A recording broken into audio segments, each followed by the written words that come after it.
नौवीं की student finally आपका यहाँ पे हिंदी का 13वीं पेपर पेपर लेके आ चुके हैं। ठीक है, तो इस वीडियो को आपको एंड तक देखना और साथ ही स्टूडेंट आप यहाँ पर देख लीजिए आपके यहाँ पर 13वीं पेपर पूरा पेपर लेके आ चुके हैं। और साथ ही जो आपके यहाँ पर इंग्लिश का पेपर आपका हो चुका है, तो हमने आपका इंग्लिश का वो जो पेपर आपका आया था वो वही पेपर हमने अपलोड कराया था। अब आपका यहाँ पर हिंदी पेपर होने वाला, तो हिंदी का पेपर को आपका आ चुका है, तो इस पेपर पूरा आपको रट लेना। अगर आप यहाँ पर रट लेते हैं तो पूरे मार्क्स आने वाले हैं आपके 75 में 75।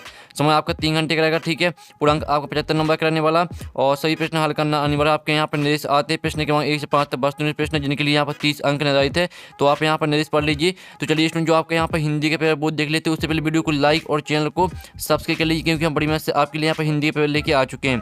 तो आपको यहाँ पर जूम करके दिखाते हैं। तो आप यहाँ पर देख लीजिए आपके यहाँ पर आते सही विकल्प चुनकर लिखिए 6 नंबर के आते हैं।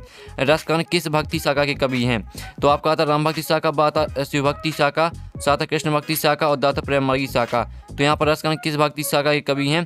तो इसका आंसर आएगा आपके यहाँ पर सा कृष्ण भक्ति शाखा।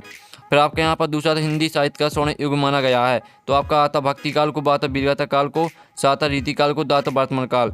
तो यहाँ पर हिंदी साहित्य का स्वर्ण युग माना गया है आपका यहाँ पर भक्ति काल को। अब चलिए आपके यहाँ पर देख लेते हैं तीसरा काव्य की शोभा बढ़ाने वाले तत्व कहलाते हैं।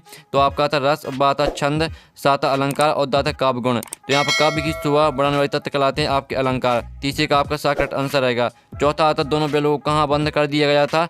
तो आपका आता जेल में, बाता कांजी हौस में, साता गौशाला में, दाता घर में। तो यहाँ पर दोनों बैलों को कहाँ बंद कर दिया गया था? तो इसका आंसर आपको हो जाएगा कांजी हौस में। पांचवा आता नानी के पति शादी के तुरंत बाद उन्हें छोड़कर ब्रिस्टी पढ़ने चले गए थे। जबलपुर, जापान, रूस, विलायत। तो आपका यहाँ पांचवें का करेक्ट आंसर है विलायत। ठीक है, अब 6वां आता किस समास में दोनों पद प्रदान होते हैं? तो आपको पता होगा कि यहाँ पर दोनों समास में दोनों पद प्रदान होते हैं, तो 6वें का आपका करेक्ट आंसर रहेगा। तो इस तरह से आपके यहाँ पर जो 6 नंबर के सही विकल्प वो आपके यहाँ पर कंप्लीट हो जाते हैं। अब चलिए आपके यहाँ पर आते रेगिस्तानी पूर्ति कीजिए। आपके 6 नंबर के आते पहला पहला आता डॉट काम पर जा रहे हैं। तो पहले में आपको हो जाएगा बच्चे। ठीक है, बच्चे काम पर जा रहे हैं। दूसरा कैदी और कोयल दोनों ही दो देश की वासी है, तो इसमें आपका आ जाएगा गुलाम। ठीक है, यहाँ पर कैदी और कोयल दोनों ही गुलाम देश की वासी हैं। तीसरा था रस को काव्य की दोनों बताया गया, तो यहाँ पर रस को काव्य की आत्मा। ठीक है, और चौथा आता बी रस का इस्तेमाल डॉट है, तो इसमें आपका यहाँ पर ठीक है आपका यहाँ पर ऑप्शन देख लीजिए। इस तरह से आपका चौथा हो जाता है। अब चलिए आपका 5वां यहाँ पर देख लेते हैं। तो इसमें 5वां आपके यहाँ पर रेगिस्तान आता है गधे का एक छोटा भाई भी है, उसका नाम डॉट है, बैल या कुत्ता। तो इसमें आपका हो जाएगा बैल। और 6वां तो बेशब्दान जो शब्द बनाते समय आराम में लगते हैं दोनों कहलाते हैं, तो उपसर्ग कहलाते हैं या प्रत्यय। तो इसमें आपका हो जाएगा उपसर्ग। ठीक है, तो इस तरह से आपके यहाँ पर 5वां रेगिस्तान हो जाता है 6वां रेगिस्तान। अब चलिए आपके यहाँ पर पूरी रेगिस्तान में कंप्लीट करा दिए। अब आपके यहाँ आती है 6 नंबर की सहयोगी कुलम आवबा में आपकी यहाँ पर दी सहयोगी पहले आती है दुर्लभ। तो दुर्लभ को आपको कठिनता से प्राप्त मैच करना। ठीक है, कठिनता से प्राप्त इससे मैच कर देना। दूसरी यदि कबीरदास, तो इसको आपको साखियाँ एवं सबक से मैच करनी है। और तीसरी यदि सम्माननीय है, तो इसे आपको आधार युग से मैच करनी है तीसरी। और जो चौथी आती मृतिका, इसे मैच करना आपको मिट्टी से। और 2 बैलों की कथा, तो इसे मैच करना आपको मुंशी प्रेमचंद। और 6वीं आती जहरीला होता आपका सांप। ठीक है, इस तरह से आपके यहाँ पर 6 नंबर की जो सहयोगी वो कंप्लीट हो जाती हैं। अब आपके एक साथ वाक्य उत्तर दीजिए। आपके यहाँ पर आते 6 नंबर के।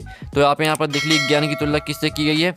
तो आप यहाँ पर देख लीजिए स्टूडेंट ज्ञान की तुलना हाथी से की गई है। आप यहाँ पर देख लीजिए पहले का आंसर ज्ञान की तुलना हाथी से की गई है। फिर आपका आता भारत के अंतरिक्ष केंद्र का नाम क्या है?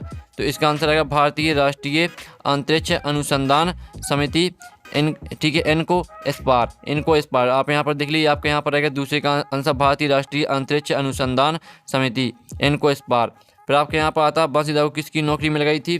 तो इसका आंसर आएगा यहाँ पर बंशीधर को नमक विभाग के दरोगा पद की नौकरी ठीक है मिल गई थी। आपका यहाँ पर रहेगा बंशीधर को नमक विभाग के दरोगा पद की नौकरी मिल गई थी। फिर आपके यहाँ पर आता हिंदी वर्णमाला में स्वरों की संख्या कितनी है? तो इसमें आपका रहेगा 11 स्वर। ठीक है, चौथे का आंसर रहेगा 11 स्वर। फिर आपका यहाँ पर आता है झूरी की बेलों के नाम लिखिए। तो जो यहाँ पर झूरी की बेलों के नाम थे वो होती है आपकी हीरा और मोती। यह रहेगा आपका 5वें का आंसर।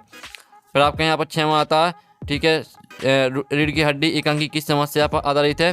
तो इसका आंसर रहेगा आपका यहाँ पर दहेज समस्या पर। ठीक है, दहेज समस्या पर आपके इस तरह से यहाँ पर हो जाते हैं एक शतवाक्य में होता है कंप्लीट। ठीक है, तो आपने अच्छे से याद भी कर ली होंगी। अब आपके आते सत्य असत्य का चयन करके लिखिए। तो पहला था कबीर एक समाज सुधारक थे। तो पहला आपके यहाँ पर हो जाएगा सत्य। ठीक है, पहला आपके यहाँ पर सत्य रहेगा। और रामचरितमानस एक महाकाव्य है, तो ये भी आपका सत्य रहेगा। छंद को पढ़ने का प्रवाह लय गति कहलाता है, तो ये आपका यहाँ पर हो जाएगा असत्य। ठीक है, तीसरा आपका सत्य हो जाएगा। और चौथा आता जूरी बैलों को देखकर गदगद हो गया, ये आपका सत्य रहेगा। पाँचवा आता विचार विनिमय के माध्यम को भाषा कहते, तो ये भी आपका सत्य रहेगा। और छठवां आता धोखे से सफलता पाना सम्मानजनक होता है, तो ये आपका असत्य हो जाएगा। ठीक है, इस तरह से आपके यहाँ पर सत्य असत्य कंप्लीट हो जाते हैं। और जो आपके हमने ऑब्जेक्टिव पूरे आपके यहाँ बेस्ट सोल्यूशन सहित करा दिए, आपने अच्छे से याद भी कर लिए होंगे। और जो आपका यहाँ पर सत्य असत्य का सॉल्यूशन है वो देख लीजिए। पहला आपका सत्य रहेगा, दूसरा सत्य रहेगा, तीसरा सत्य रहेगा, चौथा सत्य रहेगा, पाँचवा सत्य रहेगा, छठवां सत्य रहेगा। ये आपका सत्य असत्य का सॉल्यूशन है। ठीक है, और आपके एक सदवाक्य का मतलब हमने करा ही दिए। अब चलिए आपके यहाँ पर देख लेते हैं क्वेश्चन 5, भक्तिकाल को स्वर्ण युग क्यों कहा जाता है? अब 2 नंबर का रहेगा। अथवा था छायावाद की 2 प्रमुख विशेषताएं लिखिए। और प्रश्न 6 आता कबीरदास के शिल्प सौंदर्य की 2 विशेषताएं लिखिए। अथवा था स्वतंत्र पंथ की भाव सौंदर्य की 2 विशेषताएं लिखिए। प्रश्न 7 आता मानसरोवर से कवि का क्या आशय? अथवा था हथकड़ियों को गहना क्यों कहा गया है? आपको 2 नंबर का क्वेश्चन रहेगा। प्रश्न 8 आता रूपक अलंकार की परिभाषा उदाहरण सहित लिखिए। आपको 2 नंबर का क्वेश्चन रहेगा। अथवा था अनुप्रास अलंकार की परिभाषा उदाहरण सहित लिखिए। अब चलिए आपको जो यहाँ पर 9वां क्वेश्चन है वो देख लेते हैं। तो स्टूडेंट आपका 9वां क्वेश्चन है चौपाई छंद की परिभाषा उदाहरण सहित लिखिए और दोहा छंद की परिभाषा उदाहरण लिखिए। ठीक है, 10वां क्वेश्चन आता है प्रेमचंद की 2 रचनाएं लिखती है, उनकी भाषा शैली की विशेषता लिखना आपको। 2 नंबर का क्वेश्चन अथवा था महादेव वर्मा की 2 रचनाएं लिखती है, उनकी भाषा शैली की विशेषता लिखिए। प्रश्न 11 आता छोटी बच्ची को बैलों के प्रति प्रेम क्यों उड़ आया? अथवा था कांजी हौज में कैद पशुओं की हाजिरी क्यों ली जाती थी? 12वां था नाटक एक अंक में 2 अंतर लिखिए। अथवा था कहानी उपन्यास में 2 अंतर लिखना आपको। और निपात शब्द क्या लिखिए आपको। प्रश्न 13 अथवा था तत्सम शब्द क्या होते हैं? उदाहरण सहित लिखिए। आपका यहाँ पर देख लीजिए 2 नंबर के क्वेश्चन आपके हो रहे हैं। प्रश्न 14 आता बाढ़ पीड़ित क्षेत्र में कौन कौन सी बीमारी फैलने का खतरा होता है? अथवा था रीढ़ की हड्डी एक अंकी को उद्देश्य लिखिए, ये आपको 2 नंबर का रहेगा। प्रश्न 15 आता मुहावरे एवं लोकोक्ति में अंतर लिखना आपको।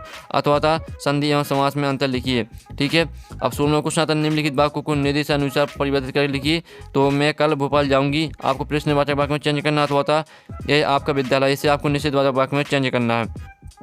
अथवा था निम्नलिखित मुहावरों के अर्थ सहित वाक्य बनाकर लिखिए। आग का तारा होना, आग में घी डालना। अब 17वां क्वेश्चन आता हमारा भूजल भंडार कैसे समृद्ध होता लिखिए। अथवा था विलोम शब्द किसे कहते हैं? सदुपयोग शब्द का विलोम शब्द लिखिए। 18वां क्वेश्चन आता निम्नलिखित ठीक है पद्यांश की संदर्भ प्रसंग सहित आपको भावार्थ लिखना है। तो ये आपका 3 नंबर का रहेगा। आप यहाँ पे प्रेमी ढूंढत में फिराओ प्रेमी मिले ना कोई। और इस साइड आपके यहाँ पर दिया है प्रेमी को प्रेमी मिले सब वैसे अमृत हुई। इसका अथवा देख लीजिए, इसकी आपको संदर्भ प्रश्न सही व्याख्या लिखनी है। फिर आपका गद्यांश आता तो गद्यांश आप यहाँ पर देख लीजिए, इसकी भी आपको संदर्भ प्रश्न सही व्याख्या लिखनी है। आपका 3 नंबर क्वेश्चन है। ठीक है, संदर्भ प्रश्न सही आपको व्याख्या लिखनी है। ठीक है, यहाँ पर स्क्रीनशॉट आप ले सकते हैं। और साथ ही आपको संदर्भ में कवि का नाम जरूर लिखना है। ठीक है, और प्रश्न 20 में आता है यातायात के नियमों पर एक अनुच्छेद लिखिए। 3 नंबर क्वेश्चन रहेगा। अथवा आता कक्षा में अपने प्रिय मित्र को पढ़ाई से संबंधित संवाद लिखिए।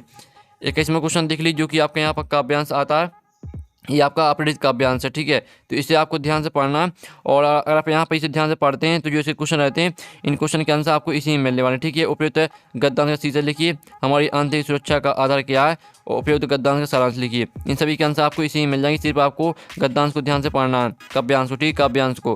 फिर आपका यहाँ पर आता प्रश्न 22वां अपने प्राचार्य को 3 दिन की अवकाश हेतु आवेदन पत्र लिखिए। तो आता अपने मित्र को प्रावीण्य सूची में प्रथम स्थान प्राप्त करने पर बधाई पत्र लिखिए। और 23वां क्वेश्चन देख लीजिए, जो आपको यहाँ पर रूपरेखा सहित आपको निबंध लिखना है। तो इस तरह से पूरा पेपर आपका हो जाता है। और साथ ही स्टूडेंट जो इसका सॉल्यूशन है, सॉल्यूशन मिल जाएगा आपको टेलीग्राम ग्रुप में। और टेलीग्राम ग्रुप की लिंक वीडियो की डिस्क्रिप्शन में दी गई है, तो जाइए आप यहाँ पर और टेलीग्राम ग्रुप ज्वाइन कर लीजिए। आपको टेलीग्राम ग्रुप में पूरी पेपर का सॉल्यूशन मिल जाएगा। तो हम यहाँ पर नेक्स्ट वीडियो में मिलते हैं। टेक इन, बाय बाय।